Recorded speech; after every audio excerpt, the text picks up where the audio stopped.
Okay, why don't we go ahead? We are going to record our session tonight just to be able to use as a tool for other folks in the future. So we're going to go ahead and get started with introductions, and I'll just keep an eye out on anybody else who might be joining us. So I've got a great team with me here this evening. I'm Michelle Bruink. I'm the school director. I've been part of Franklin since the first year when we, a group of educators and parents came together to design the school and write the charter. So this is my 10th official year with the school. And I'm going to just ask folks to introduce themselves in the order that I see you on my screen. So first up for me is Micah, if you want to say hello. Hey everybody, my name is Micah Usher. I do the community engagement at Franklin. So I help make community among the school. Great, thank you, Micah. And Sierra is next for me. Sierra, just introduce yourself and what grade you're in. And my name's Sierra and I'm in 8th grade, so. Great, thank you, Sierra. Next up for me is Henry. Can you hear me? Yes. Okay, my name's Henry and I'm in 9th grade. Thank you, Henry. And Brian. Hello, I'm Brian Clendenin. I'm the instructional coach at the Franklin School of Innovation, along with Michelle and Tony, who's on here. I've been here since the beginning of the school, mostly as a social studies teacher, mostly middle school, some high school, and now an instructional coach for 2 years. Great, thanks, Brian. Tony.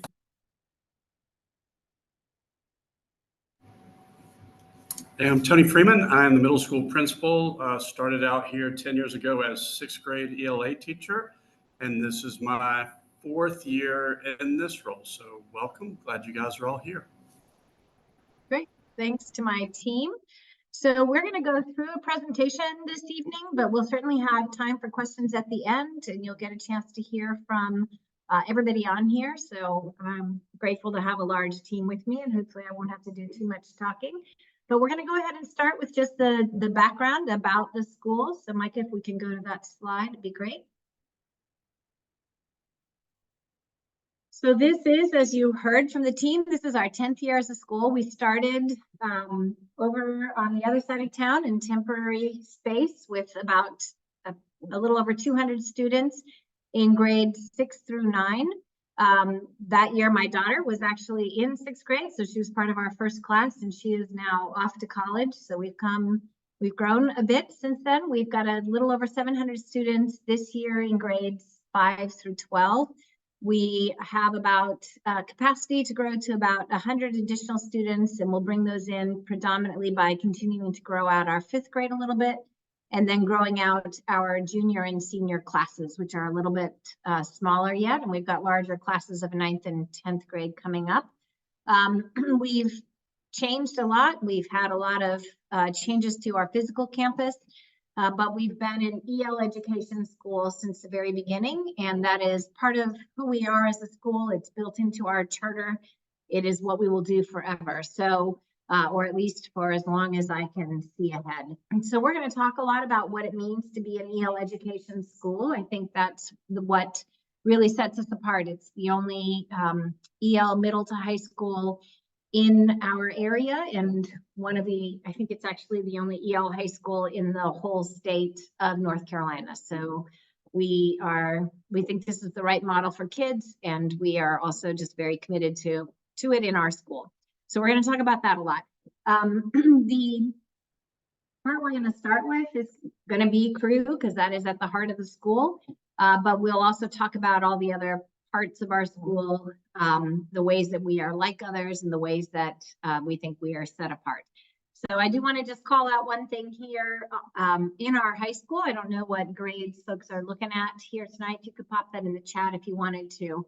But our high school this year, we do offer a college-bound program, and we were very pleased to be honored by the College Board for the advanced placement courses at the platinum level, which is their highest recognition for schools. And that is based on a couple of things. It's based on the number or the percentage of our students who are challenging themselves by taking those advanced placement classes, as well as the number of those students who are passing at a level to earn college credit while they're in high school, and then those who are passing multiple advanced placement courses. So we take the view, and it starts early on, that we believe that all students can learn at a high level, and we're encouraging students to challenge themselves.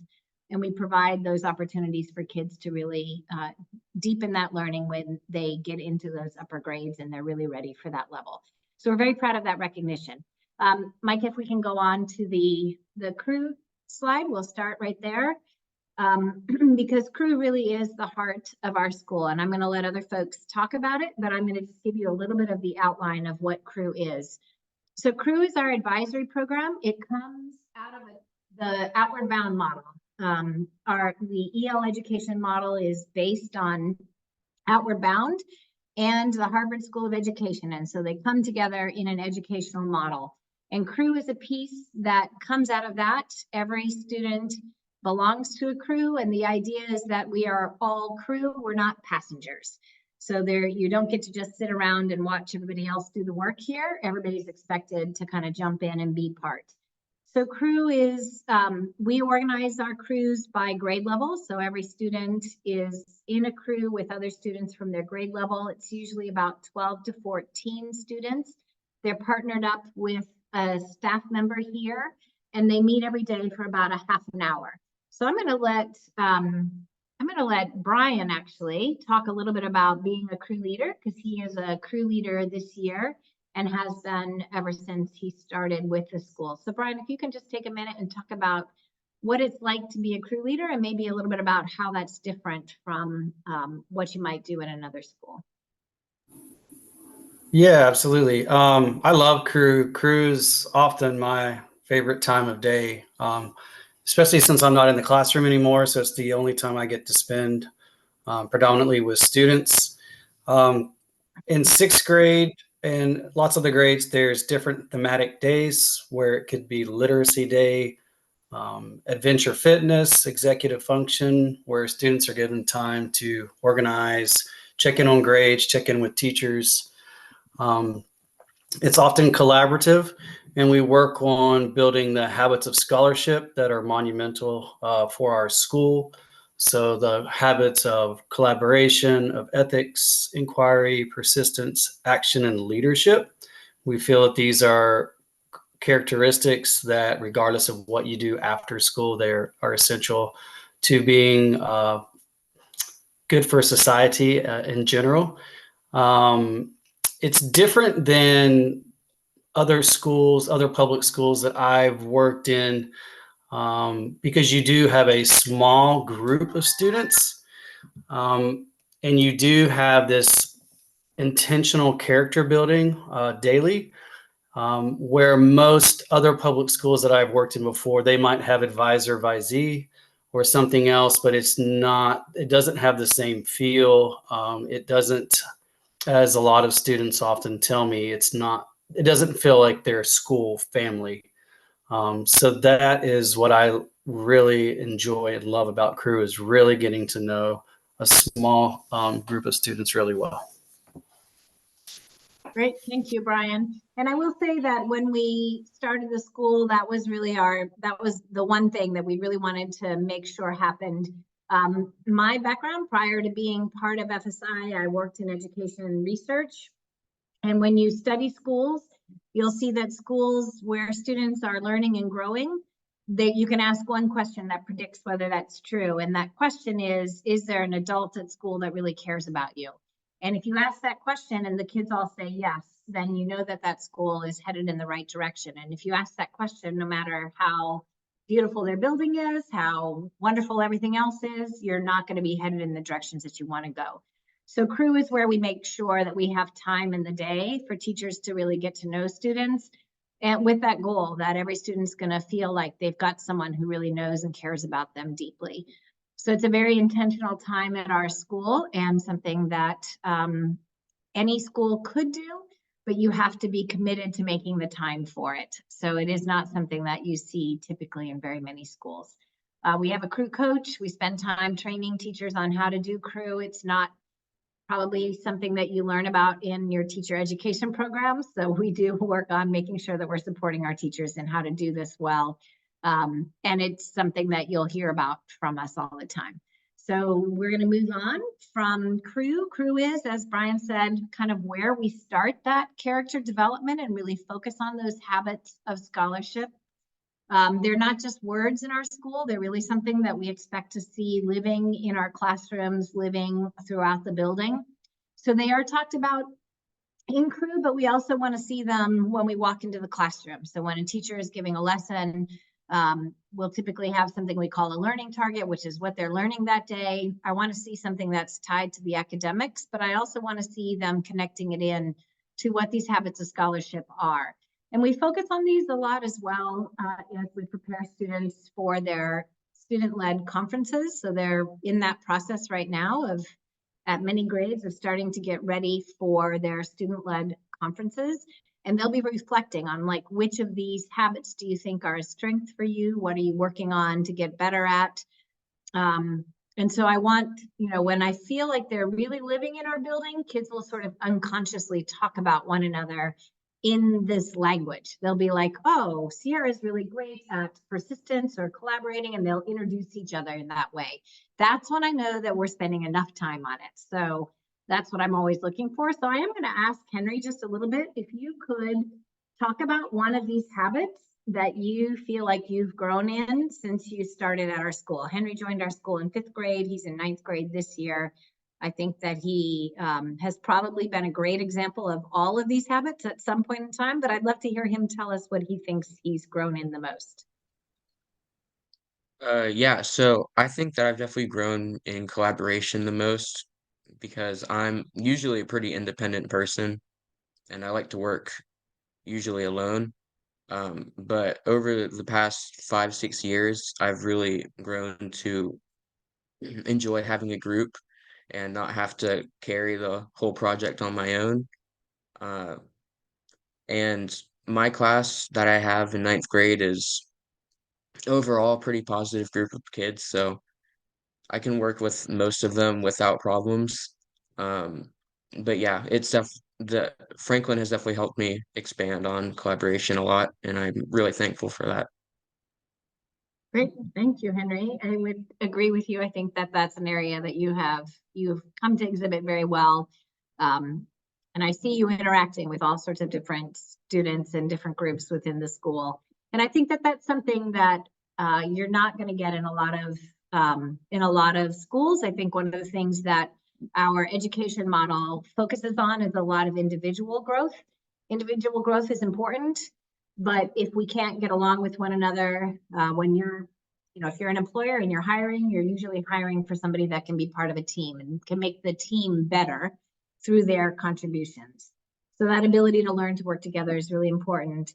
Tony, do you want to talk at all about the habits of scholarship and how, as a principal or as a teacher, you rely on them in your interaction with students? Yeah. It was one of the things that drew me to the school in the beginning. The vision of this. I was an elementary teacher before coming here, and I often said that I didn't get into education to teach times tables and cursive writing. That's just the reason they let me keep coming back. I got into education to help grow kids into good people.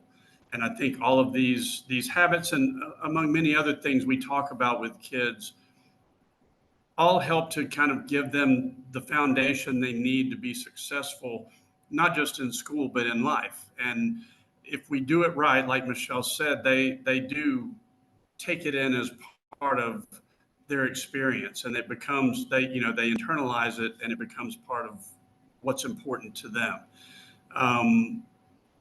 Over the course of a day in any class, kids need all of these things at some point in the day. And so, Crew is the place where we would often sit and talk about them, but they lived in every class every day, and I think you can tell the kids who really take it to heart, and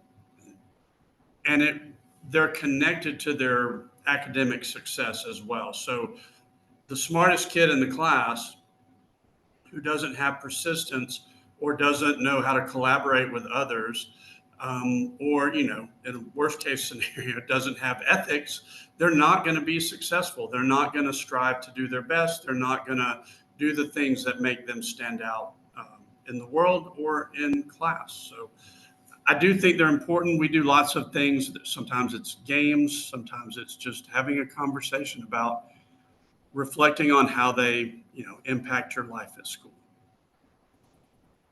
Here, I'm going to give you the same question as I did with Henry. What's the habit that you think that you've either grown in the most, or you think where you really shine? So I think I have two different habits of scholarship for both of those questions. So for the one that's helped me grow the most, I would definitely say persistence, because it's not just about like not giving up, but it also kind of helps you have a positive attitudes towards like keeping going. And so it's not just like, oh, like I got to keep going. It's like, why do I keep going? And like, how can I do it in a way that isn't a struggle for me? And then for the one that I feel like I show the most in, honestly, I don't know.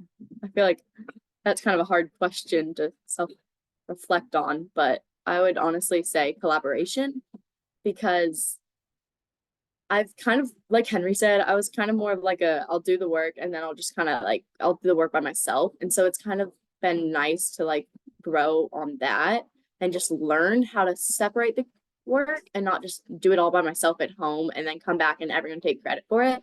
And so I think that's something I've definitely grown on, how to like accept others' help. So. Nice. Thank you very much. I will say that when my daughter started here in 6th grade, she hated projects and collaboration as well.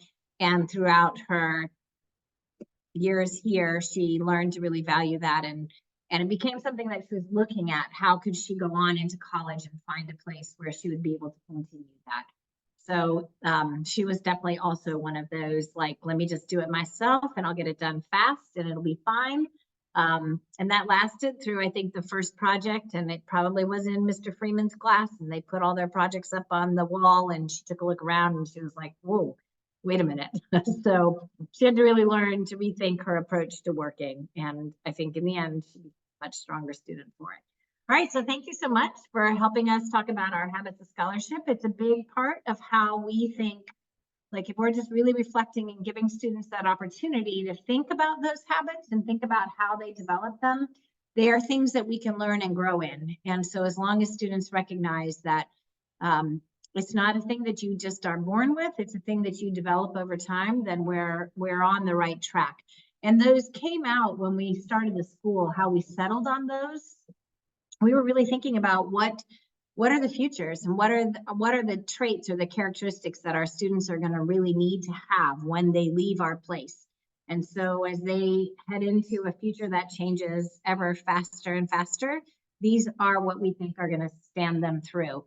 And recently, North Carolina came out with what they call the durable skills, and they embed them in what they call a portrait of the graduate. And so their durable skills line up almost directly with the things that we're doing here. So it's really nice to see that after 10 years of doing this work here, the state thinks we're on the right track. So we are going to keep on doing these things. So we're going to move into our academic program. Obviously, as a school, it's not just crew and character. We're also working on the academic growth of our students. And so I think that what should set us apart and what you're going to experience that's different here in our school is just how we do the teaching and the learning. We are a public school and our students are studying the same standards that are set out by the state as students in any school. And at the end of the year, our students participate in the standardized test, just like students in every other public school. But it's the how we get them to do that learning that looks a little bit different here. So in the biggest way that an EL education school, kind of the biggest, most ambitious way we do this is through our annual learning expeditions. So I'll just say a little bit about learning expeditions, and then I'm going to turn it back to Tony. He's working with teachers this year to really deepen and improve their expeditions. So learning expeditions are usually like a 6 to 8 week long study They're planned by the teachers on a grade level team. They're multidisciplinary, and they look at a big idea or a problem in the world. And so, for example, right now our 10th graders are studying the issue of immigration. They study civics in 10th grade. And so this is one of the things that they would be learning about in their civics class. It is certainly a hot topic in the world right now. And 10th graders definitely like things that are controversial or hot topics. So we want them to really look at that issue of immigration through multiple different lenses. So that's the expedition that they're doing in 10th grade right now. In 8th grade, they look at the issue of water quality, and Hominy Creek runs right behind our building. So it provides this great immediate laboratory where they can be looking at what happens to our water as it goes from beautiful, clean mountain spring through industrial areas and through farms, and eventually comes around behind our building. So it's connecting to some big idea or some problem that's outside of the classroom. They start with some kind of a kickoff event. They take kids out of the school. We go out into the community. We hear from outsiders who come in, experts who come in and talk with our students. And at the end, students prepare a project that shows what they've learned, and we share that out with an audience beyond the classroom. So that's really important as well. Their learning is made public, and it should have a value to the community. So those are kind of the bones of what an expedition has to have. And from there, you can take it in many directions. So I'm going to let Tony talk a little bit about some of the work that teachers are doing to make these expeditions come to life. Yeah, Michelle did a good job giving kind of a basic thumbnail of what an expedition looks like for kids. Our schedule lets us, we dismiss at 1 o'clock on Wednesdays, and then for a couple of hours is when we have our meetings and our professional learning, and we have working groups, and I have a group working with me on expedition with a representative from each grade level. And we started out, we have an expedition overview. So there are different elements that need to be included in each expedition, including, community service, the texts that students will use to do their research or looking into the issue, the task, what they'll do, what they'll create, what their activity will be. And so teachers have been working together on those, supporting each other. Every grade level has a different topic of their expedition, but they're all working together to sort of create a consistent experience for kids in their expeditions. They'll all look different, but every kid should walk out having had a chance to feel like they've had some impact on the community. So on those afternoons, teachers will use that time to call community partners to ask if we can get speakers in, or to set up field trips or field work locations. One of our groups is doing a brand new expedition this year, the 7th grade. They're looking at trash and waste and the impact it has on our world. And one of the things they're going to do is they're going to go visit the dump. They're going to go visit the Buncombe County landfill. And I love that field trip. I think that's one of the coolest things for the kids to actually get an idea that there's really no place, there's no such place as away. We throw things away, but where do they go? They all go to the same place a lot of time. And I think kids getting to see that will have a tremendous impact on them and the way they look at, the way they use resources and reuse or get rid of things. So teachers put a lot of effort in, they put a lot of thought in, they work together a lot. One of the coolest things for me is seeing the different teachers from different grade levels sharing ideas with each other to make the other grade levels expedition be really strong. So we talked about collaboration in our habits, and we certainly try to model that with our staff as well. So great, thank you, Tony. And Henry, the 9th grade just finished up their expedition. I'm not sure where 8th grade is on theirs yet, but do you want to talk for just a minute about what group you were in on the expedition and what you were learning? Sure. The ninth grade focused on centers of strength. And so that's kind of like areas where we can improve mental health. And so there were 4 focus groups that they split the grade into. There was outside playing, makerspace, gamerspace, which was a kind of art and gaming group. There was mind, body, spirit, which was kind of Zen focused. And then there was a music group, which focused on obviously music. I was in the outdoor group, so every day we would do an assignment inside for about 30 minutes, and then we would go outside. Uh, the campus has a creek, so we would go down to the creek and just play around. We would do service projects, so we ended up making an outdoor classroom. We built a slack line, and what was the other thing we did? Oh, we made giant Jenga blocks. So that was really fun. We did that for about 2 weeks. And then as our final project, we made infographics with information on how being outside can improve your mental health. And it was a pretty fun expedition considering we were outside the whole time, and it took up all of our core class time, so we didn't have any ongoing assignments and stuff. So overall, it was pretty fun, and I really enjoyed it. Probably the best one I've done so far. Great, thank you, Henry. So each expedition the expedition that Henry did this year was just a second year. They chose this last year. And I don't think it's a secret to any parent or any educator anywhere that student mental health is something that is become, it's been a concern for a while, and it's been exacerbated coming back from COVID.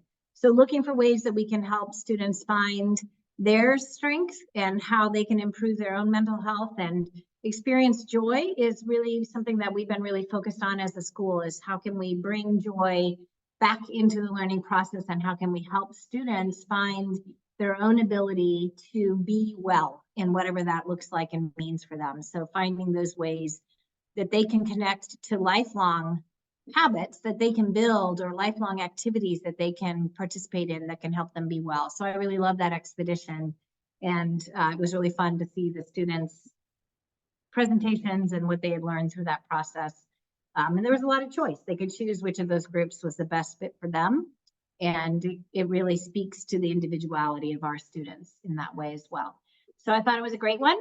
Moving on, you can't be on expedition all the time, as they take a lot of time and planning for the teachers, and a lot of time for students. So in the classroom, you're going to see that our learning is more project-based or more inquiry-based. There's a lot of different ways that shows up. We just, last Wednesday, we did something we call a quality work protocol with all of our faculty.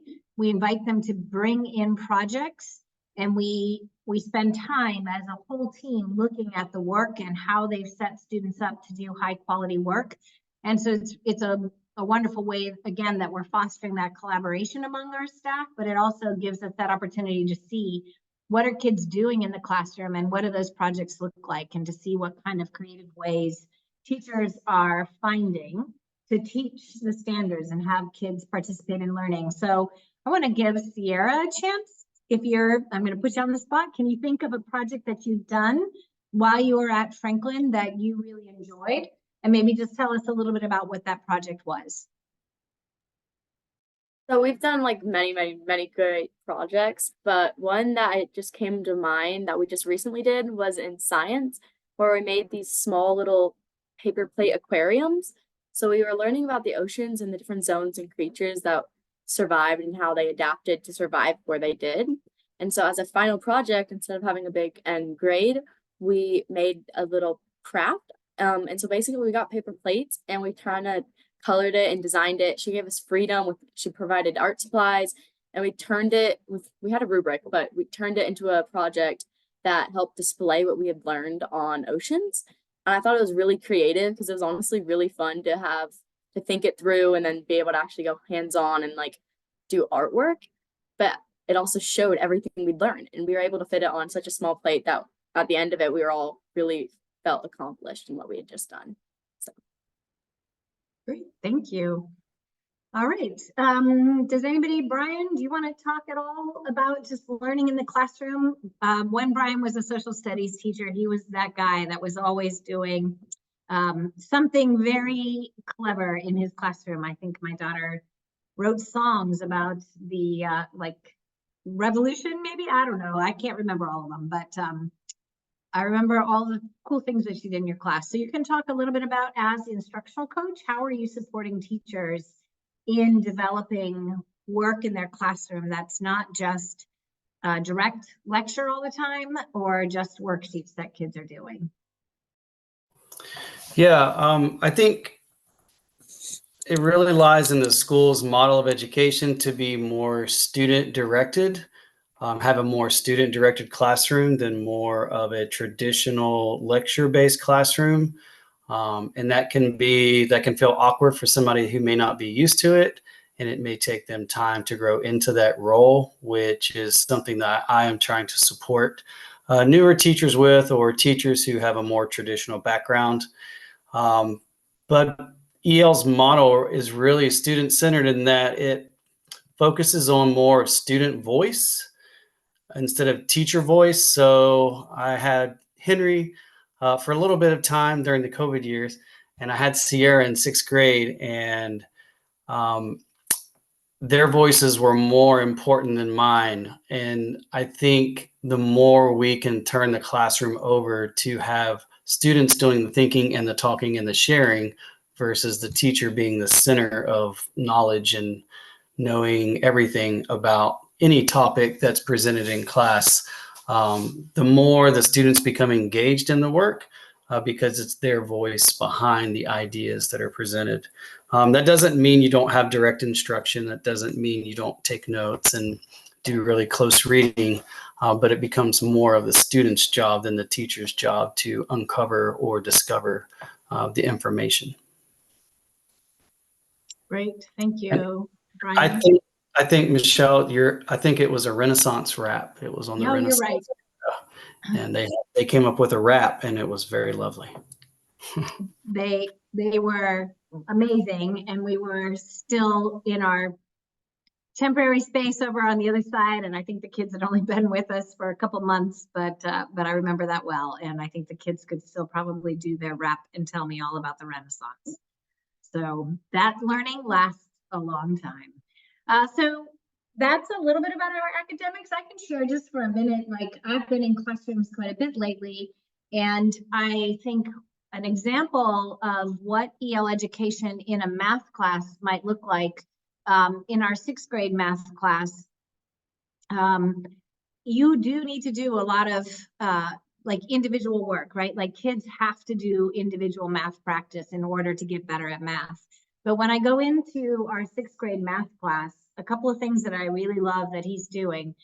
Each unit or each week, he has something that is a challenge problem for students, and he's got it up on the board. And when they first look at it, like right now, they're working in their pre-algebra unit in 6th grade. The kids can't make heads or tails out of it.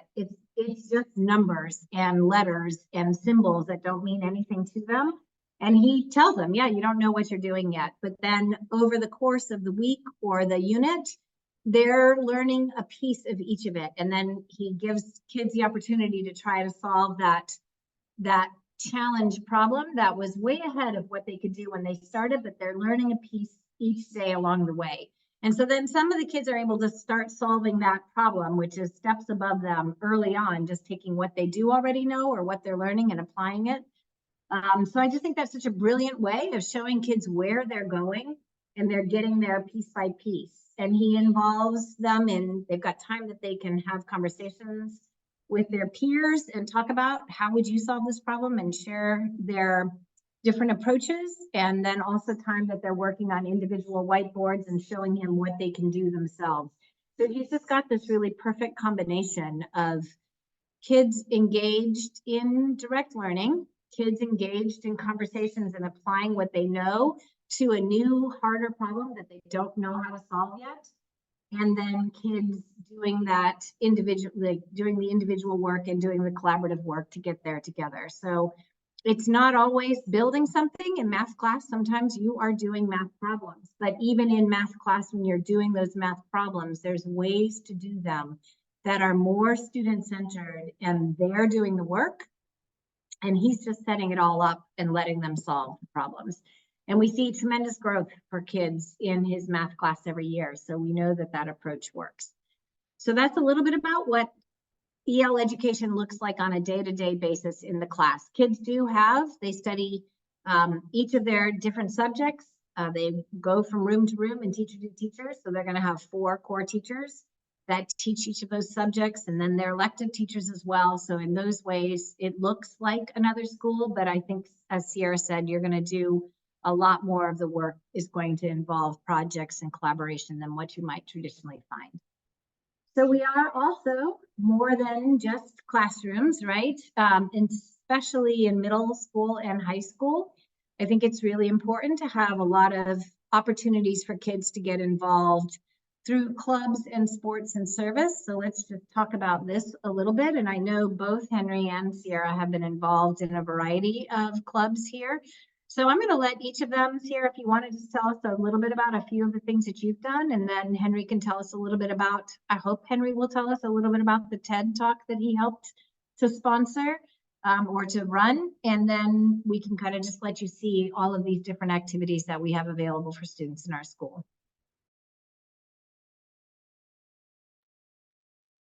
So I've done many clubs, and I have tried sports.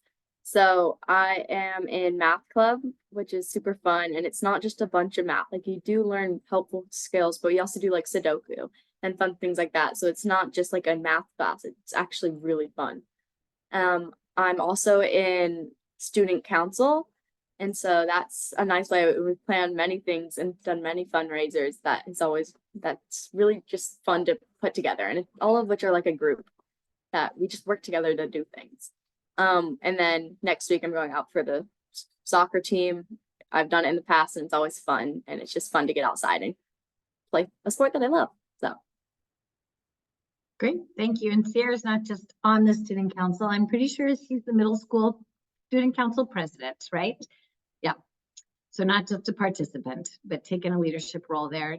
Henry, you want to talk, tell us a little bit about the TED Talk that you put on as a kid.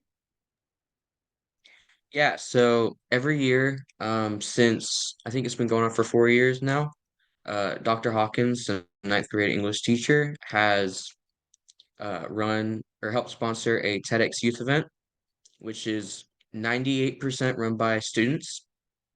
So we find the venue, we do catering, we find the speakers, we help with the contracts. It's pretty much all student run. This year, the topic was curiosity. Miss V spoke, which was a really good TED Talk, I will admit. And we had, I think, 3 or 4 student speakers and a handful of adult speakers. One who was not actually part of the school community, but they found him and he did a really good job as well. This was my first year doing it. I was voluntold by Dr. Hawkins, and so that was a fun surprise when I came in for a lunch meeting. Um, so I was more of a volunteer role and didn't really organize it a whole bunch. I ran the teleprompter, so that was fun. But overall, it was really successful this year. It's been a little wonky in the past, but they definitely worked out a lot of the kinks, and I can't wait for whatever we're doing next year. Great, thank you. It's a really impressive, I mean, I can let Tony talk about it too if he wants to, but you often hear, and I'm going to steal his thought on this, but you often hear people talk about student-run events, but they're actually running it. And I was backstage, as Henry said this year, and being told by students what I should be doing and where I should be going, and getting feedback from students on how I should be delivering my talk and what my slides should look like. They were canned, by the way. I had to just drop out most of my slides because they were terrible. So we got real feedback from kids, and I think, I definitely didn't go into it thinking this, but as they were giving me feedback, I'm like, yeah, here are high school kids telling the school director how she needs to do a better job. And I just thought that that was a wonderful experience. So it is truly a student-led event, and it is first class, and people pay and come and sit and learn and look forward to it. And there were folks beyond our parent community who were part of the audience. So it is an amazing event. And I look forward to being in the audience again next year, and maybe Tony will be up on that stage. So you can see here, though, that there are a variety. We have a full athletics program, all kinds of clubs. And a lot of these clubs are started by students who just have an idea, or teachers who are really passionate about something, and they look around and they talk to other like-minded people and they get something started. So there are plenty of opportunities. We've got a middle school play that'll go on tomorrow night. The high school is in rehearsal for their first high school musical. As a school, we had a mixed high school and middle school, and then we've had some middle school ones. So this year the high school has theirs. So there's definitely something for everybody to get involved in, and we really encourage students to participate in these ways. So that's a few of the opportunities that we have. So if we can just finish up really quickly with the how to apply and make sure we cover all of those logistics. And then if people have any questions, we will go ahead and take those. You can put them in the chat, or you can come off mute and ask the questions. So we are in open enrollment right now. If you have not applied to a charter school previously, I think this is something that's very different. It is an application process, but it's not a competitive application. We are not looking at any information about your student other than their name and their grade level. You have to be a resident of North Carolina, but it doesn't matter. You don't have to live in Buncombe County. You don't have to live in Asheville. You can live anywhere in the surrounding region. Any application that's submitted by March 31st will be included in our lottery. We have all of our 5th grade spots are open. Of course, that's the lowest year that we have. So all of those slots are open each year. And we'd like to place up to 100 students in our 5th grade and each other grade. And then after that, we'll fill any openings. So it will just depend on how many students we have already returning to the school and how many spots become open. We'll run a lottery. If we have more applications than we have spots available, we run the lottery. You'll find out the date of the lottery. We email the information out to parents right away. And then if you are in, we'll give you time to accept the spot. If you are on the wait list, we'll stay in communication with you. And that wait list usually is a little bit fluid, at least over those first couple of weeks. So I think we do give priority in the lottery for students who qualify for free and reduced lunch. So we set aside a certain number of our seats for those students. And that's just part of the school's commitment to serving the whole community and part of our commitment to equity as a school. So we want to make sure that every student has an opportunity to be in our seats. So that's the information. Get the applications in. You go to our website, there's a big orange banner at the top. You click on that banner and it takes you to the application process. If anybody needs help, we can process paper applications or assist you in completing that application here at the school as well. So those are the nuts and bolts. Just make sure you get it in before March 31st. And we do know that we will have a lottery for grades 6 through 9 right now. I think we're approaching lottery for grade 10 as well. So we do know that we have more applications than we have spots in those right now. So we'll be doing a lottery for those grades for sure. We still have spots in 5th grade. So we're just taking applications for everybody up through March 31st. So any questions that anybody has, or anything that any of our panelists want to say before we try to close up this evening? Kathy, go ahead. Yes, so I'm a little confused. Is the only way to get into the school is through the lottery? Is that correct? Correct. Okay. You submit an application, yes. Right. So so I'm the grandparent of my grandchildren trying to get in. But I was confused by what you said that, anyway, I I guess. think I the- said not competitive, and I understand how that would be confusing.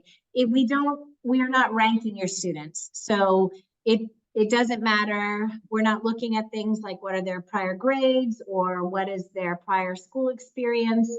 All we know is that they're applying. So it is competitive in that there may be, but it's not competitive. It's a lottery. It's just a random lottery. So Okay, it's not, we're not basing it on who are the students that we're somehow picking. We're just randomly selecting out of those who've applied. okay. And so, how many classes per grade do you have? We have 4 classes per grade. We'd like to have 100 students per grade level. Okay. And do you let us know like how many seats are available or no? Yeah, when we do the lottery, we'll look at that. So we're in the process right now. We've just asked all of our families to reapply, or not reapply, but re-enroll for next year. Mhm. So we know how many slots are claimed by our students. And then that'll let us know how many slots we're opening up for the lottery. So 100% of the 5th grade slots are open each year. We give preference to siblings. So if somebody is in our school and they have a younger student starting in 5th grade, they'll get the first opportunity at that. But we will never fill, like, there's no possible way that we would ever fill 5th grade with just siblings, because we're not large enough for that. So 5th grade is the easiest to get into. 6th grade, 6th grade through 9th grade, we know we'll have a lottery for right now. And we'll let everybody know how many slots there are available when we run the lottery. And how do you work like my grandchildren, of course, siblings, one going into 5th, one going into 8th. How do you work trying to get siblings Yep. together? So siblings, under North Carolina law, we are allowed to give priority or give preference to siblings. So if one of them is in, then we'll give a slot to the other student if there's a slot there. If there's not a slot available, they'll go on at the top of the wait list, so that it allows us to try to keep families in the same school. Okay, thank you very much. Yes. Mhm. Great questions, because it is confusing and it is all run by North Carolina regulations. So we have to make sure that everything we're doing is how they have told us to do it. Any other questions that anybody wants to ask this evening? We didn't talk about buses or lunch. We have those. We transport about 250 students each day, running 2 community stops. So it's not door to door, but we have bus routes. Those are all posted on our website. We have a school nutrition program. We serve a hot lunch every day and a cold breakfast. So those are available as well. We do things like dances, and prom is coming up and all of those fun things as well. So there are a lot of fun activities. Tony talked about our shortened day on Wednesdays. We do have an after school program, so students can stay any day up till 6 p.m., including that early release day in our Beyond the Bell program if you need that after school care. So those are kind of important details that I don't think I touched on before. But we'll give you just another minute for any questions. And if not, while you're thinking of them, I'm gonna just go ahead and thank all of my panelists. Thanks especially to Henry and to Sierra for giving up your time on a school night. We appreciate that very much. And then to all of my team members who are here tonight, thanks both for helping us with the presentation for our guests this evening, but also for those who might receive it as a resource as we move forward. So any last questions?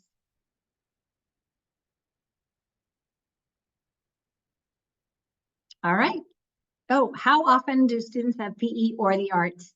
Kathy, what grade level? 5th and 8th? So middle school students have, I can let Tony take this one. You want to describe how electives and enrichments work in middle school?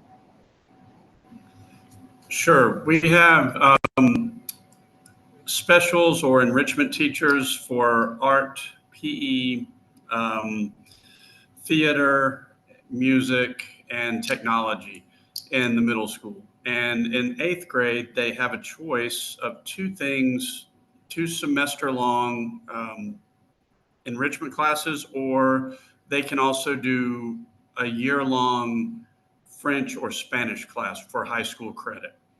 7th and 8th graders get a choice of 2 enrichment classes per year, 2 semester-long enrichment classes, and 5th and 6th graders rotate through the 4 main ones each quarter. So if your student has PE in 5th grade or 6th grade, the second quarter, then they'll have it every day for that quarter, and then they won't have it again the rest of that year. And they can choose PE as one of their semester classes in the 8th grade.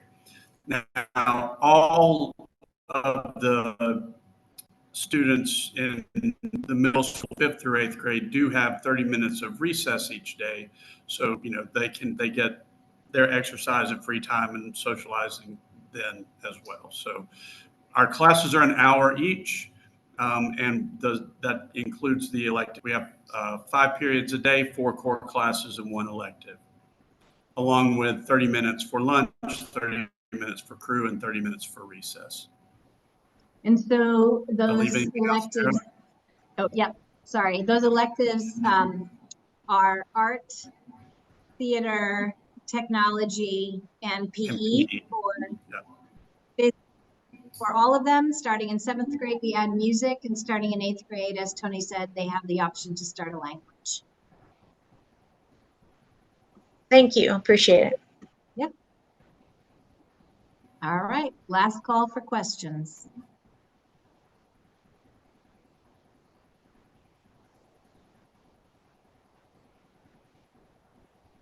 Okay, well, thank you all very much for coming out. We hope that this answered what your questions are, and we wish you all the best if you're applying, and good luck in the lottery, and we hope to see you come August or sometime before then. Thanks so much for coming. Thanks for my team as well.